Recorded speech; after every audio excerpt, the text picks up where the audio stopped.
bago dumating sa LBC. Sa LBC yan. Ayan, dumating na yung pinakahihintay ng mag-ama ko. Ayan, yung favorite nila na pinapangarap nila na ito, dumating na. Ilang days sila naghintay. Minsan, pinapunta ako dun sa LBC para itanong kung dumating na ko or wala. Kaya ayan. So, ngayon, dumating na siya. Kaya ayan. Ang saya-saya nila. Sabi ko, ipopost ko na ito, ibenta ko na. Nagalit yung anak namin, sabi niya, ay huwag nyo yan ibenta, kayo talaga. Ayan, hindi ko na talaga ibibenta, ilalagay na namin doon sa motor ng anak namin. Yan yung tinatawag nila ng JPT, yan yung maganda yung tunog ng motor. Pag i-on mo, ayan, happy nila talaga as in. Kaya ayan, excited na sila i-unbox. Ayan, happy na rin ako. Kahit hindi ako happy, happy na rin kasi happy sila. Masaya na rin ako. Ayan, excited na sila. Open. Kaya nakita na nila. Gusto na nila yung makita at ilagay na nila doon sa motor. Kaya ayan, I'm happy to both of you. Yung mag-ama ko. Tagal na nila yan sinasabi sa akin. Nabibili daw kami. Sabi ko, okay, pag may pera, sige, bibili tayo. Ayan, nag-iipon sila. Kaya ayan, nakabili na rin sila sa wakas. Kaya ayan,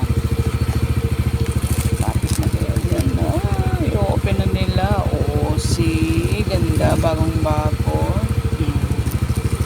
Yung papa niya, ay labi na. Pero nung nakita nila yung JPT, ayun, at yung lagnat niya. Wala na daw siya lagnat. Hindi na daw siya mainit.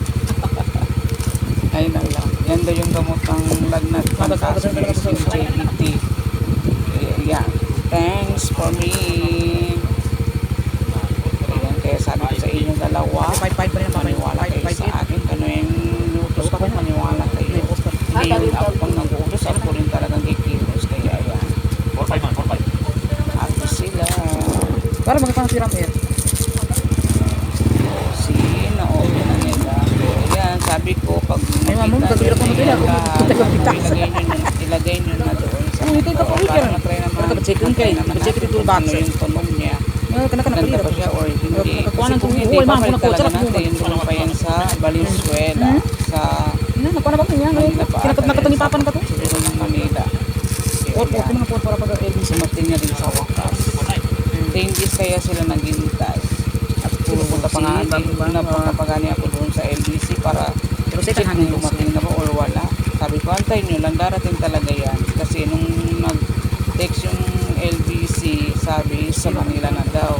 Ay, sa Manila, sa Davao. Kaya, ayan, malapit na, antayin nyo lang, konting kemot na lang, kaya yan. Sa wakas nakita na rin nila, kaya yan, gamot na trangkaso sa trangkaso.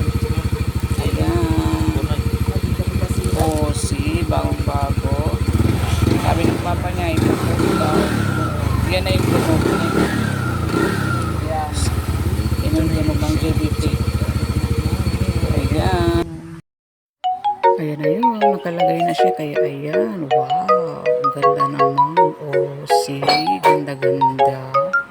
Bagong bago. Kaya ayan. Thank you so much. Bye-bye.